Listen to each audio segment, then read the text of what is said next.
완성의 신앙, 미완성의 신앙, 이런 제목으로 같이 은혜를 나누면서 한 주간도 말씀을 붙들고 삶의 현장에서 우리가 하나님 말씀의 그 놀라운 은혜와 축복을 함께 경험하는 우리 주원가족, 믿음의 가족 될 수 있기를 주의 이름으로 축원을 드립니다.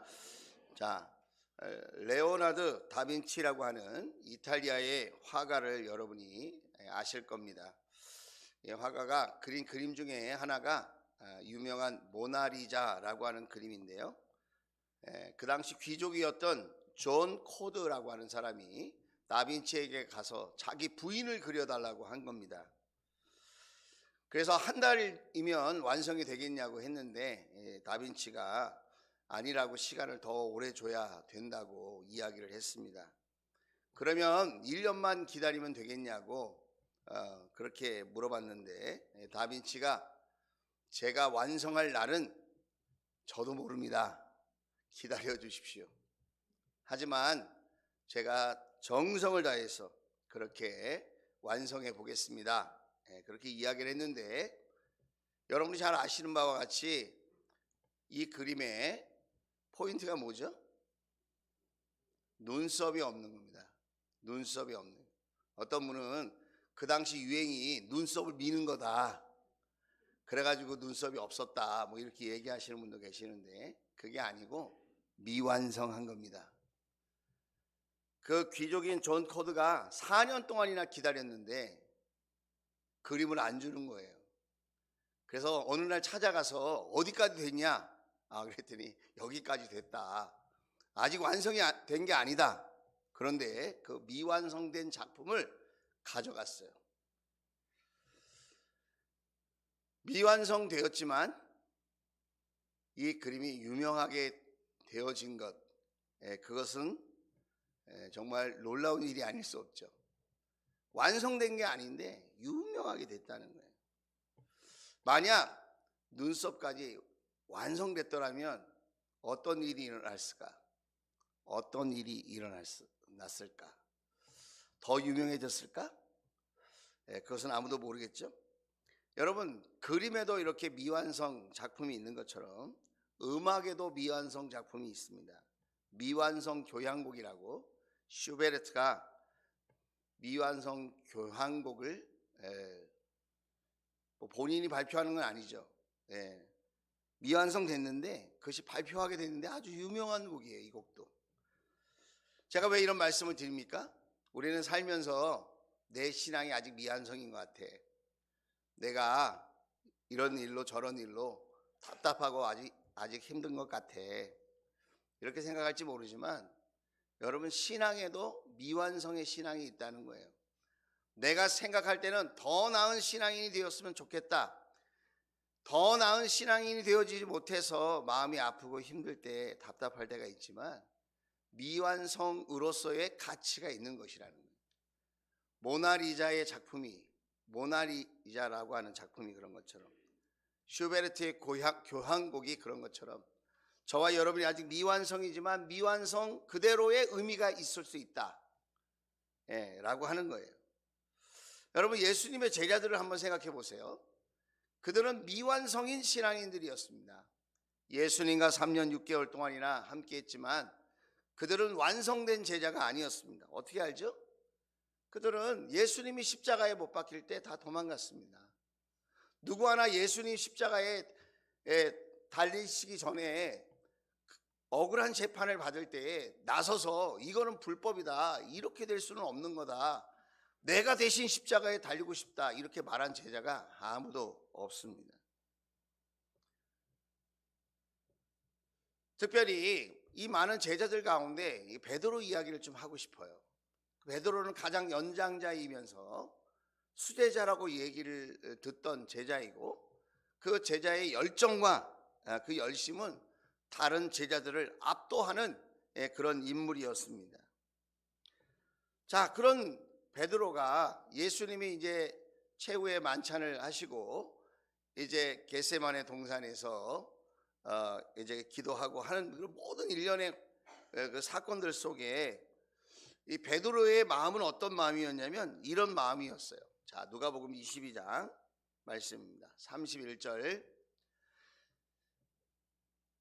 시몬아 시몬아 보아라. 시몬이 베드로죠. 원래 이름이 시몬이에요. 갈대라는 말이고, 베드로라는 말은 반석이라는 말인데 예수님께서 지어준 별명이에요. 그게 애칭. 자, 사단이 밀처럼 너희를 체질하려고, 키질 아시죠?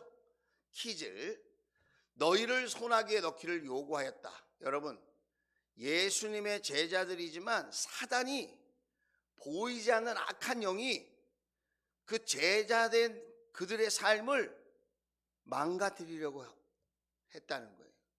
예수님과 동고동락하며 쌓은 그 믿음을, 천국 복음을 듣고 기적을 경험하고 병자를 고치고 귀신을 내어쫓고 이런 것들을 3년 6개월 동안 예수님과 동고동락하며 지냈는데, 사단은 그럼에도 불구하고 끝까지 제자들의 믿음을 파괴하려고 했다는 거예요. 그들의 인생을 불행하게 만들게 하려고 했다는 거예요. 너희를 사단의 소나기에 넣기를 요구하였다. 자, 32절에 같이 한번 읽어볼까요? 시작. 그러나 나는 내 믿음이 꺾이지 않도록 너를 위하여 기도하였다. 내가 다시 돌아올 때에는 내 형제를 굳세게 하여라. 베드로를 위해서 누가 기도했다는 겁니까? 예수님이 기도하셨다는 거예요. 믿음이 꺾이지 않도록, 믿음을 빼앗기지 않도록. 여러분, 왜 예수님이 이런 기도를 하셔야만 했을까요?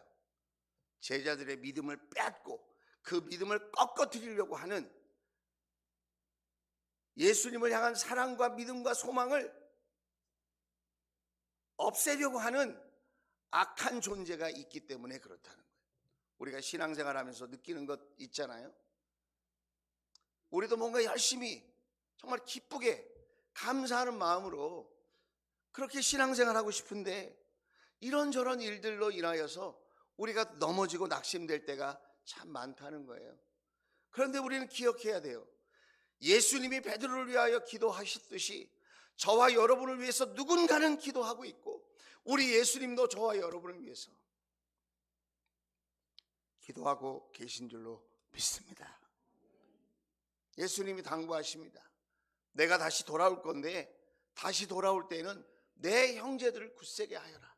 너의 이런 경험들, 너의 이런 환난의 이런 어려움을 통과한 그런 일들을 오히려 네가 잘 기억했다가 네 주변에 있는 형제 자매들을 굳세게 하는 일에 쓰임받는 사람이 되었으면 좋겠다. 예수님이 그렇게 말씀하시는 거죠. 자, 그래서 저와 여러분이 오늘 만나는 그 어려움과 상처는 오히려 다른 사람들을 위로하고 격려할 수 있는 좋은 간증이 되어질 줄로 믿습니다. 자, 33절. 자, 베드로가 예수께 말하였다.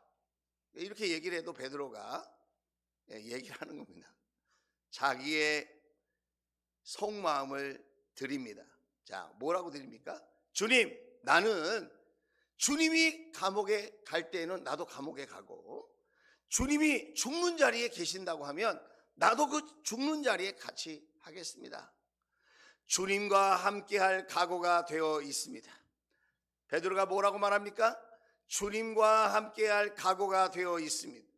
지금 우리도 선뜻 그렇게 말할 수 없는 고백인데, 베드로는 그 당시에 이렇게 얘기했어요. 예수님이 어떤 자리에 가도 나는 그 예수님이 가시는 그 자리에, 감옥이라도 심지어는 죽는 자리라도 나는 그 자리에 갈 각오가 되어 있습니다. 여러분이 생각할 때는 이 말이 진실인 것 같아요? 아니면 거짓인 것 같아요? 그냥 듣기 좋으라고 한 말 같아요? 아니면 솔직한 마음, 솔직한 고백을 드린 것 같아요? 이거는 진실한 고백이었어요. 베드로는 정말 그러고 싶었어요. 이건 베드로가 그냥 듣기 좋으라고 한 말이 아니고 참말이었어요. 참말. 그런데 예수님이 이 베드로의 고백을 딱 듣고는 이렇게 말씀하시는 거죠. 34절. 그러나 예수께서 말씀하셨다. 베드로야, 내가 내게 말한다. 네가 지금 나에게 이렇게 진실로 참되게 말을 했지만 오늘 닭이 울기 전에 베드로야, 네가 3번 나를 모른다고 할 거야. 한 번도 아니고 3번. 왜 3번일까요? 한 번이면 어쩌다 그렇게 나도 모르게 실수해서 나왔다고 말할 수 있고 핑계 댈 수 있잖아요. 3번은 그것은 핑계할 수 없는 거예요. 3번 나를 모른다고 할 것이다. 자, 61절에 예수님이 가야바의 법정에, 불법 법정이죠, 가야바의 집에서, 대제사장의 집에서 지금 엉터리 재판을 받는 거예요. 예수님이 끌려갑니다. 끌려갔는데 베드로가 여러분 잘 아시다시피 가까이 따르지 않았어요. 그가 고백한 대로 하려면 어떻게 해야 되죠? 가까이 따라야 하고 앞에서 막아야 하고 이거는 불법이라고 외쳐야 되고 그렇게 해서는 안 된다고 강조했어야 되는데 목숨을 걸고 예수님의 앞길을 막았어야 하고 그 잘못된 재판이 이루어지지 않도록 그렇게 최선을 다했어야 하는데 베드로는 그렇게 하지 않았어요. 멀찍이 구경하듯 그렇게 예수님의 지금 상황을 살폈어요. 그런데 61절 주님께서 돌아서서 베드로를 똑바로 보셨다는 거예요. 눈이 마주쳤어요. 예수님이 끌려가시다가 뒤를 돌아다 보셨는데 베드로가 멀찍이 이렇게 보고 있던 것과 눈이 마주쳤어요. 눈이. 베드로는 주님께서 자기에게 하신 말씀이 생각났어요. 주님과 시선이 맞으면 예수님의 말씀이 생각나요. 여러분 지금 우리의 마음이 예수님께 딱 향해 있으면 주님의 말씀이 들려요. 주님의 말씀이 기억나요. 할렐루야. 연애해 보셨죠? 연애하면 그 사람만 생각나요.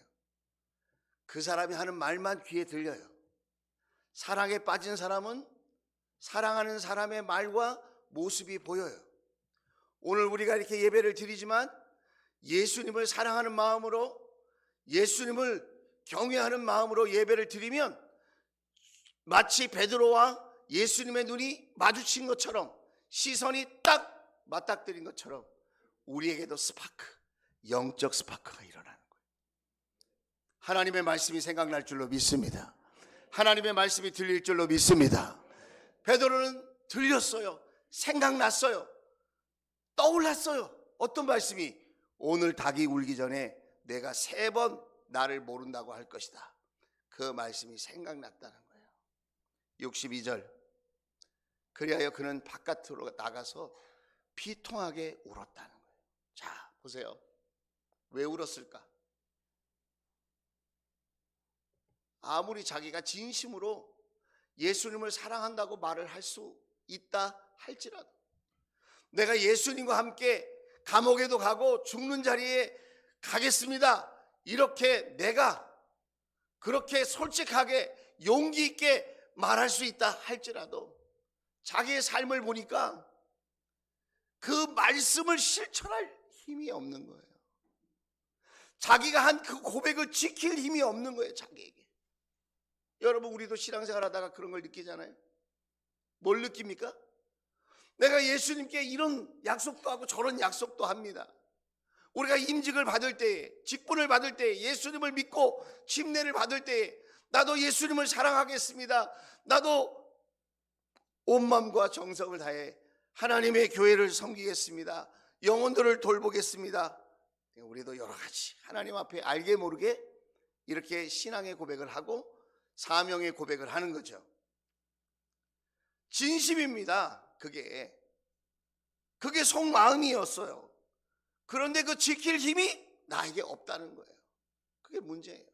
아무리 좋은 자동차라도 여러분 연료가 떨어지면 멈춰 서는 거예요. 자동차가 가짜로 만들어진 게 아니에요. 연료가 없는 거예요. 여러분 핸드폰이 아무리 최신형 좋은 핸드폰이라도 배터리가 떨어지면 작동을 안 하는 거예요. 망가진 게 아니에요. 여러분 저와 여러분의 신앙이 이상한 게 아니에요. 뭐가 지금 문제인 거죠? 힘이 없는 거예요. 힘이 없어. 여러분, 그 힘은 내 안에서 오는 게 아니에요. 베드로는 그 힘이 자기 안에서 나오는 줄 알고 호언장담을 하고 큰 소리를 치고 자기가 진심으로 말하면 그렇게 될 줄 알고 자기의 열심으로 그 모든 것이 커버될 줄 알았지만 그렇지 않다는 거예요. 목사님들 세계에서 제일 유명한 욕이 있어요. 그 욕이 뭐냐? 성령 없이 사역해라 라는 거예요. 그게 엄청난 욕이라는 거예요. 성령님 없이 사역해라, 이 말은 네 힘으로 한번 해봐라, 이게 엄청난 욕이라는 거예요. 우리의 신앙생활도 내 힘으로만 될 것 같으면 누가 고민합니까? 근데 해보잖아요. 우리가 내 열심으로, 내 노력으로, 내 소리로, 내 고백으로 해보잖아요. 그게 안 돼. 근데 가만히 보니까 부부 생활도 그게 안 돼. 사랑의 고백이 연애할 때는 솔직하고 진실한 건데 그대로 사라집니까? 그대로 안 돼요. 그래서 우리가 깨닫게 되는 게 뭐죠? 내 힘으로 충분하지 않다는 거예요. 내가 충실하게 살 수는 있어. 그렇지만 그걸로 충분하지 않다. 충분하려면 어떻게 돼요? 하나님의 영이, 하나님의 성령이, 하나님의 힘이 우리에게 임해야 될 줄로 믿습니다. 여러분, 제자들이 바뀌었어요. 베드로가 바뀌었어요. 언제 바뀌었느냐? 사도행전 2장 1절부터 4절이에요. 자, 언제 바뀌었느냐? 사도행전 2장 1절, 오순절이 되었어요. 예수님이 십자가에 죽으시고 부활하셔서 승천하실 때까지 제자들을 만나주시고 승천하시면서 내가 약속한 것을 너희에게 줄 건데 그 약속한 것이 너희에게 임할 때까지 이 성을 떠나지 마라, 그렇게 약속하셨거든요. 그래서 예수님의 제자들이 그때까지 미완성이었는데 그들이 마가다락방에 모인 거예요. 예루살렘 마가다락방에 모여서 한 곳에 모여서 뭐 했을까요? 기도했어요. 기도하면서 약속의 말씀대로 이루어지게 해주세요. 여러분, 기도할 때 여러분이 하고 싶은 내용으로 기도하세요. 그것도 잘하는 거예요. 더 잘하는 게 뭔지 아세요? 하나님의 약속의 말씀을 붙들고 기도하는 거예요. 하나님이 이 약속의 말씀대로 되게 해주세요. 할렐루야. 그렇게 그들은 약속의 말씀을 붙들고 기도했어요. 2절에 그랬더니 세찬 바람이 부는 듯한 소리가 들렸어요. 바람이 불었다는 거예요. 바람은 보여요, 안 보여요? 안 보여. 그러나 있습니까, 없습니까? 있어요. 어떻게 알 수 있죠? 부는 바람, 촉감으로 아는 거죠. 이 말은 성령님이 임하시는 것을 우리가 경험할 수 있다는 거예요. 자, 온 집 안에 가득 채웠다라는 거예요. 그 안에 있는 모든 사람이 느꼈다 이거예요. 하나님이 함께 하시는 걸 느껴요. 여러분, 찬양하다가 느끼지 않아요? 가슴이 울컥하고 눈물이 나오고 마음에 평안이 임하고, 기도하다가 여러분 느끼지 않아요? 기도하는데 왠지 말이 돼, 집중이 돼, 기도할수록 힘이 나요. 몸은 피곤하고 세상은 답답한데 기도하면 막 힘이 나요. 하나님이 함께 하시는 줄로 믿습니다. 여러분, 느낄 수 있다는 거예요. 성령님이 함께 하는 거를. 3절에 보니까 여러분, 성령의 불길이 타올랐다는 거예요. 불길이 솟아오르는 것처럼 그렇게 불이 보였다는 거예요. 그들 위에 나타나더니 모든 사람 위에, 각 사람 위에 내렸다 이거예요. 거기 안에 베드로가 있었고 12 제자가 있었고 마리아가 있었고 마리아의 형제들이 있었겠죠. 그죠? 자, 4절에 보세요. 그들은 모두 성령으로 충만하게 되었다 그랬어요. 성령으로 충만하게 되었다. 여러분, 성령으로 충만하게 되었다는 게 뭐예요? 예수님의 힘, 예수님의 능력, 예수님의 순종, 예수님의 말씀으로 충만하게 되었다는 거예요. 어떤 특별한 신비한 힘이 생겼다는 게 아니에요. 성령 충만할수록 예수님과 함께합니다. 성령 충만할수록 예수님께 집중합니다. 성령 충만할수록 예수님의 이름으로 일어서게 되는 줄로 믿습니다. 기도도 바뀌어요. 이렇게 방언으로 기도하기도 한다는 거예요. 본질은 방언으로 기도하는 것, 그 좋은 거지만 그게 핵심이 아니에요. 성령으로, 예수로 충만한 거예요. 예수님으로 충만. 여러분, 힘들고 어려워도 이길 수 있어요.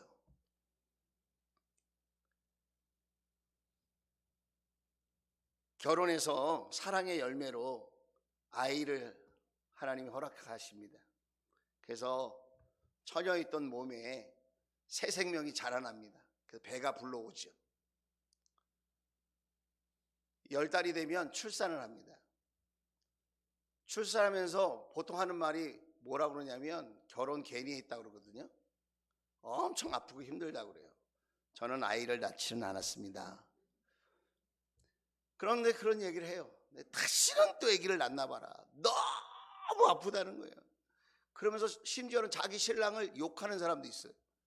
저놈에게 속았다는 거예요. 평안하게 해주고 손끝에 물 한 방울 안 묻히게 해준다고 그러더니 이렇게 나를 힘들게 한다고. 그래서 막 욕을 하는 그런 부인도 있다는 거예요. 그런데 그런 사람들 중에 둘째, 셋째를 낳은 사람이 적지 않아요. 왜 그러죠? 안 힘들어서? 그게 아니에요. 힘들고 어려워요. 10달 동안 귀찮고 힘들어요. 그리고 출산할 때에 너무너무 힘들죠. 아프죠. 그런데 생명을 가슴에 안는, 새로운 생명을, 자녀라고 하는 생명을 보고 만나는 그 기쁨이 그 10달 동안의 수고로움과 출산의 고통을 이기고도 남음이 있다는 거예요. 할렐루야. 여러분, 우리가 신앙생활할 때 참 여러 가지 걸리는 게 많아요. 힘들기도 하고 또 부담되기도 하고 때로는 낙심이 되기도 해요. 그런데 여러분, 하나님께서 우리에게 하늘의 생명을 허락해 주십니다. 할렐루야. 그 하늘의 생명이 우리에게 부어지면 그 만나는 그 어려움, 부담스러움, 그런 염려와 걱정, 피곤함, 때로는 만나는 낙심들을 이기고도 남는 기쁨과 감격이 솟아나게 되어지는 줄로 믿습니다. 베드로는 그거를 경험했어요. 자, 그리고 지금 사도행전 8장으로 들어가는 겁니다. 자, 사도행전 4장 8절이에요. 베드로는 자기가 호언장담하고도 못 지키는 연약한 사람이었어요. 베드로는 나쁜 사람이었을까요? 아니에요. 나쁜 사람이 아니라 약한 사람이었어요. 자기가 말하는 걸 지켜낼 수 없는 연약한 사람이었어요. 결코 나쁜 사람이 아니에요. 그런데 그 베드로가 성령의 충만함을 받고는 성령의 세례, 물세례만이 아니라 성령의 세례. 여러분, 물세례와 성령 세례는 어떤 차이가 있을까요? 물세례는 하나님의 자녀로서의 신분을 얻는 거예요. 내가 하나님의 자녀로서 살아갈 수 있게 됐다고 하는 신분이에요. 이런 거하고 똑같아요. 경찰관 시험을 봤는데 내가 경찰관 시험에 합격했어. 그리고 소정의 교육과 훈련을 받았어. 그럼 뭐가 되죠? 경찰관이 되는 거예요. 경찰관이 신분을 얻게 되는 거죠. 그런데 경찰관이 됐는데 맨날 도둑한테 얻어맞고 와. 자, 그럼 경찰이 된 게 가짜인가요? 진짜예요. 근데 왜 도둑놈한테 얻어맞고 오죠? 실력이 없어. 힘이 없는 거야. 여러분, 우리가 하나님의 자녀가 된 게 가짜가 아니에요. 예수님을 영접하시고 여러분이 침례를 받으시고 세례를 받으셨다면 여러분이 하나님의 자녀가 된 거예요. 하나님의 자녀로서 신분을 얻었기 때문에 여러분은 하나님의 돌보심을 받는, 하나님의 인도하심을 받는 하나님의 멋진 아들, 딸들이 된 거예요. 그런데 맨날 세상에 얻어 터져. 마귀에게 얻어 터져. 그럼 왜 그럴까요? 힘이 없다니까. 힘이. 실력이 없다. 믿음의 실력, 믿음의 힘. 그 믿음의 힘은 언제 주어지느냐? 사도행전 1장 8절에 보면 오직 성령이 너희에게 임하시면 너희가 권능을 받고, 그래. 권능을 받고. 사도행전 1장 8절. 권능을 받는다는 게 다이나마이트 푹 하고 폭파가 일어날 때 그 에너지가 확 솟듯이, 여러분, 저와 여러분에게 영적인 힘이 확 들어간다는 거예요. 사람이 겉에 육체적인 힘뿐만 아니라 필요한 게 마음의 힘, 영적인 힘이에요. 영적인 힘. 우리가 환경이 어려운 것도 어려운 거지만 여러분, 환경을 이길 수 있는 내면의 힘 있는 사람은 절대로 환경에 무릎 꿇지 않습니다. 오늘 저와 여러분에게 그 성령의 힘, 성령의 능력이 부어지게 되기를 주의 이름으로 축원을 드립니다. 지금 베드로가 어떤 상황이냐, 이런 상황이에요. 산헤드린이라고 하는 공회, 국회의원 아니면 법정에 끌려갔어요. 거기에는 대제사장, 사두개인, 바리새인, 이렇게 이스라엘의 종교 지도자들, 권력을 다 장악하고 있는 사람들이 지금 회의를 하고 있는 겁니다. 회의를 하게 된 이유는 뭐냐? 안전회의가 일어났어요. 안전회의가 일어났어요. 사도행전 3장에 보면 성전 미문에 앉아있는 안전회의가 일어났단 말이에요. 자, 일어났는데 어떻게 일어났느냐? 40년 만에 일어났는데 예수 그리스도의 이름으로 일어났어요. 자, 누구의 이름으로 일어났어요? 예수 그리스도의 이름으로 일어났어요. 자, 여기서 이제 딜레마가 있는 거예요. 예수 그리스도의 이름으로 일어났는데 그 안전뱅이는 오랫동안 성전 미문에서 구걸을 했던 사람이기 때문에 대제사장도 알고 사두개인들도 알고 바리새인들도 알고 이스라엘 모든 백성들이 다 아는 사람이에요. 다 아는 안전뱅이가 일어선 거예요. 그 소문이 어떻게 퍼졌겠어요? 삽시간에 모든 사람에게 퍼졌는데 부인할 수 없는 사실이 된 거예요, 그게. 그런데 뭐가 문제냐? 예수님의 이름으로 일어났다는 거예요. 자, 예수님을 누가 죽였습니까? 대제사장, 사두개인, 바리새인들이 누명을 씌워서 죽인 거 아닙니까? 자기가 죽인 죄인인데, 십자가에 죽은 죄인인데 안전매이가 일어났는데 누구의 이름으로 일어났다? 예수 그리스도의 이름으로 일어났다는 거예요. 자, 덮어야 돼요? 덮지 말아야 돼요? 정치인들 입장에서는 그걸 덮어야 돼. 그러니까 지금 베드로와 요한 불러다가, 제자들을 불러다가 예수 이름으로 고침받았다고 하는 얘기 하지 말으라는 거예요. 베드로에게 야, 내가 풀어줄 건데 이 이야기만 하지 말아라. 예수의 이름으로 고침받았다고 하는 이야기를 하지 말라는 거예요. 자, 그런데 베드로가 뭐라고 얘기합니까? 4장 8절에 성령이 충만했다는 거예요. 성령이 충만했다는 게 뭐예요? 환경은 그대로야. 지금 생명의 위협을 받고 협박을 받고 있어요. 지금 아주 스트레스 받고 피곤한 상황이야. 지금 너무너무 어려운 상황이에요. 그런데 베드로가 성령이 충만했다고 그랬어요. 성령이 충만한 게 뭐라고요? 예수님으로 충만했다는 거예요. 예수님을 믿는 믿음으로 충만했다는 거예요. 그래서 말하는 거예요. 전에 같으면 베드로가 숨고 도망치고 부인하고 거짓말하고 이렇게 했어야 되는데 베드로가 성령이 충만해서 어떻게 얘기합니까? 백성의 지도자들과 장로 여러분, 그들이 누구예요? 대제사장, 사두개인, 바리새인, 종교 지도자, 정치인들이에요. 그들에게 이렇게 얘기합니다. 9절에 우리가 오늘 신문 받는 것이 병자에게 행한 착한 일, 그게 누구죠? 안진뱅이가 일어났어요.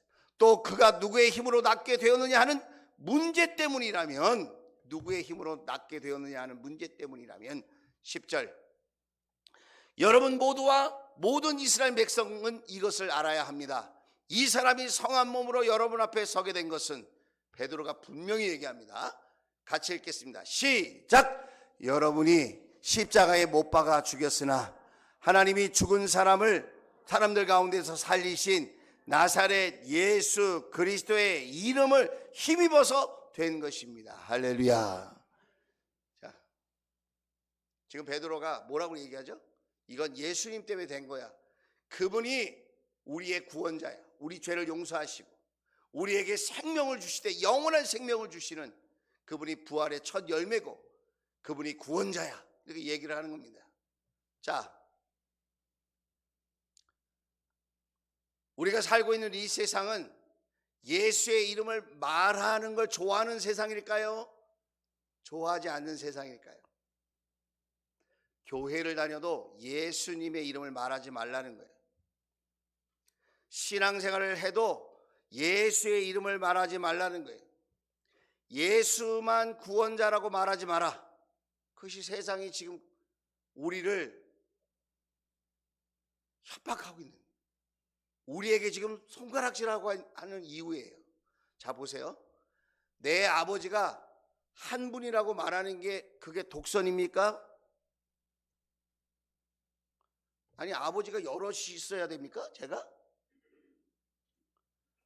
아니 우리 아버지는 한 사람이에요. 내가 영적으로 믿는 하나님은 한 분이야. 하나님 아버지. 근데 그게 뭐가 독선입니까? 그게 왜 편협한 겁니까? 아니 많은 여성들 가운데 내 아내만 사랑하겠다고 얘기를 하는데 그게 왜 독선이고 고집이고 아집이 됩니까? 그럼 제가 모든 여인을 사랑해야 합니까? 그게 민주적이고 그게 평화로운 겁니까? 이해가 되세요?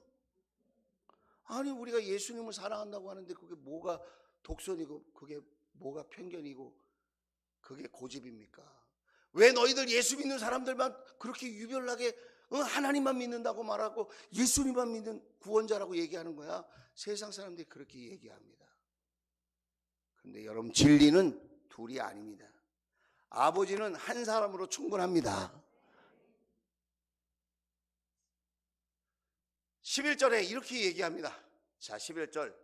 이 예수는 너희들 집 짓는 사람들에겐 버림받은 돌이지만 너희들은 하찮게 여기고 버렸지만 예수님을 죽였지만 베드로가 뭐라고 그러죠? 집 모퉁이의 머릿돌이 되신 분입니다. 할렐루야. 기초석이 되고 기준이 되는 돌이 되고 머릿돌이 되신 분이 예수님이라는 거예요. 여러분 보세요. 내 인생의 머릿돌은 누굴까요? 내 인생의 머릿돌. 돈, 명예, 성공, 쾌락? 내 인생의 머릿돌은 뭘까요? 자식? 여러분 내 인생의 머릿돌이 예수님이 될 수 있기를 주의 이름으로 축원을 드립니다. 예수님 위에 세워지는 거예요. 다. 가정도 예수 위에 세워지고 교회도 예수님 위에 교회가 세워지고 나라와 민족도 예수님 위에 세워져야 될 줄로 믿습니다. 여러분 여러분의 사업장을 한번 생각해 보세요. 여러분의 사업장, 여러분의 직장생활도 여러분의 사회생활도 예수님 기초 위에 세워지고 있는가? 그럼 걱정 안 하셔도 돼요. 지금 있는 그 어려움이 간증이 될 줄로 믿습니다. 예수 믿는 믿음 안에서 여러분이 모든 것을 세워나가기를 원하고 그렇게 기도하고 계시다면 우리 살아계신 주님께서 반드시 능력의 손으로 붙들어 주시고 세상에 알 수도 줄 수도 없는 평안과 힘과 능력을 부어 주실 줄로 믿습니다. 12절에 그래서 사도 베드로가 이렇게 얘기해요. 베드로가 자, 이 아주 유명한 말이죠. 자, 우리 같이 큰 소리를 읽겠습니다. 시작. 이 예수 밖에는 다른 아무에게도 구원은 없습니다. 사람들에게 주신 이름 가운데 우리가 의지하여 구원을 얻어야 할 이름은 하늘 아래에 이 이름밖에 다른 이름이 없습니다. 이 이름을 우리가 알고 있죠. 이 이름이 뭐라고요? 예수님. 예수님밖에 없어요. 예수님밖에. 여러분 예수 이름을 부르며 승리하며 나아갈 수 있게 되기를 주의 이름으로 축원을 드립니다. 그런데 협박을 합니다. 스트레스를 줍니다. 어려움을 줍니다. 예수 이름으로 말하지 말라니까. 그러면서 계속 그 권력자들이 그 지도자들이 베드로를 압박합니다. 그런데 베드로가 또 이렇게 얘기합니다. 19절 20절 자 같이 읽겠습니다. 시작. 그때에 베드로와 요한은 대답하였다. 하나님의 말씀을 듣는 것보다 당신들의 말을 듣는 것이 하나님 보시기에 옳은 일인가를 판단해 보십시오. 지금 세상이 여러분 차별금지법을 얘기합니다. 동성애 확대법을 금지합니다. 확대법을 지금 제정하려고 합니다. 성경이 기준이 아니라는 거예요. 여러분 청문회 하는 거 보셨죠? 성경이 기준이 아니라는 거예요. 하나님만 믿는다고 텔레반이라고 얘기하는 세상에 우리가 살고 있습니다.